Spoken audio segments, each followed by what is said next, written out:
Hello दोस्तों, कैसे हो आप सब लोग। देखिए, एसएससी के इंग्लिश सेक्शन के लिए एक और ये बहुत क्वेश्चन काफ़ी आया है।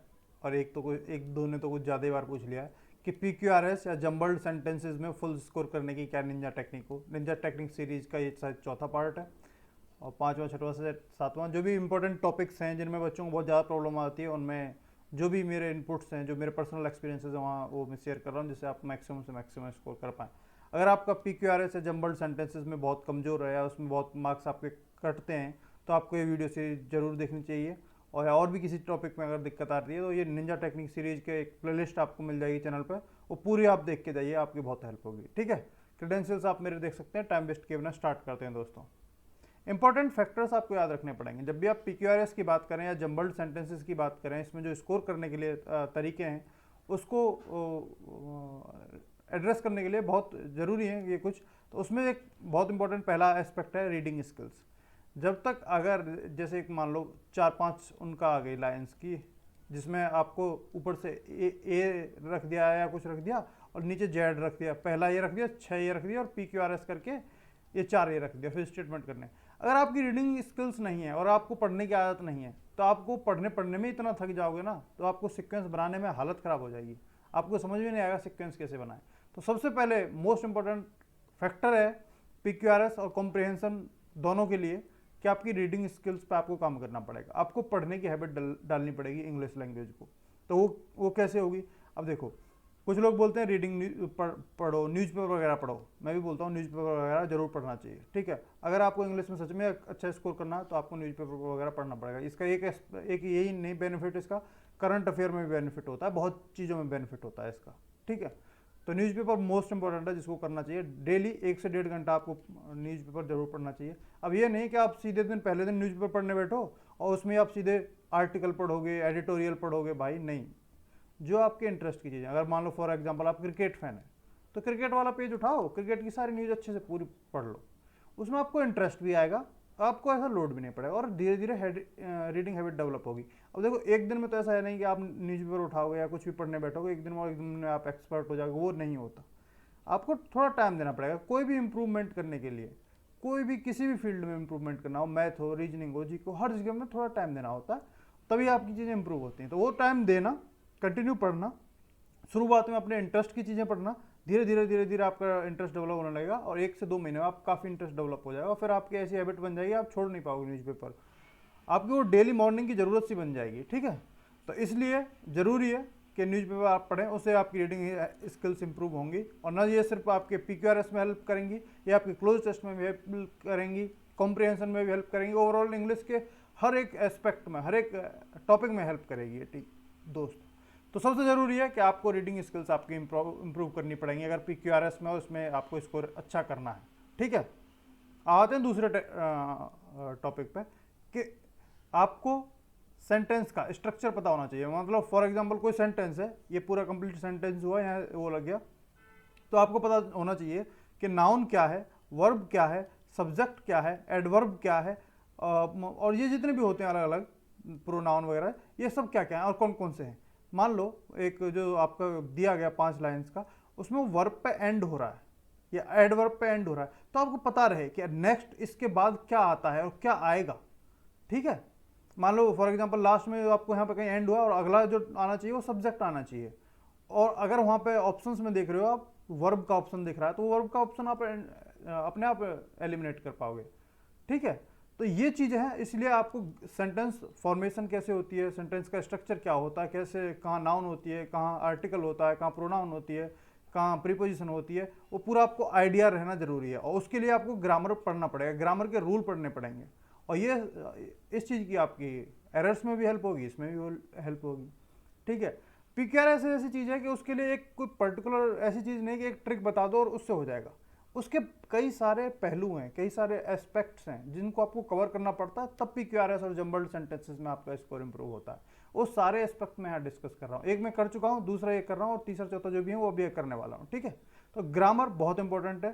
जब तक आपको सेंटेंस का स्ट्रक्चर नहीं पता होगा तो पता ही नहीं चलेगा कि कौन सा आगे आएगा कौन सा पीछे आएगा, और यहीं पर डिफिकल्टी आती है बच्चों को। और यहीं पे ही सिर्फ स्ट्रक्चर ना पता होने से कम 5-6 क्वेश्चंस का फर्क पड़ता है, क्योंकि 5-6 क्वेश्चन सिर्फ स्ट्रक्चर बेस्ड होते हैं। जिसमें आपको यही ध्यान रखना होता है कि हाँ भाई यहाँ वर्ड एडवर्ब आ गए, यहाँ वर्ब आ गई, आगे क्या आएगा, बस वो आप ढूंढो, सीधे लग जाता है और बहुत आसानी से हो जाते हैं वो।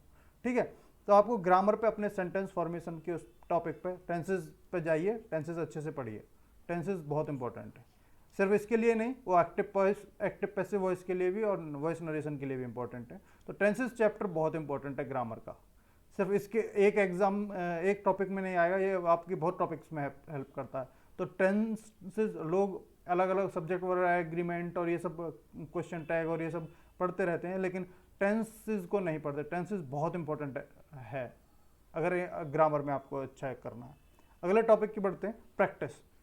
देखो, हर चीज़ जब आप ये दोनों चीज़ें कर लोगे, इसके साथ आपको जरूरत पड़ेगी वो प्रैक्टिस, और प्रैक्टिस वाकई में बहुत हेल्प कर सकती है आपका इसको PQRS में और जंबल्ड सेंटेंसेस में। सच बता रहा हूँ। सबसे एक पहला काम करिए, प्रीवियस पेपर उठाइए, और अगर आपका बहुत वीक है तो PQRS की प्रैक्टिस करनी स्टार्ट करिए। मतलब रोज आप टारगेट बना लो कि मुझे दिन में रोज 10 PQRS करने हैं, अगर आपके ये वीक हैं तो।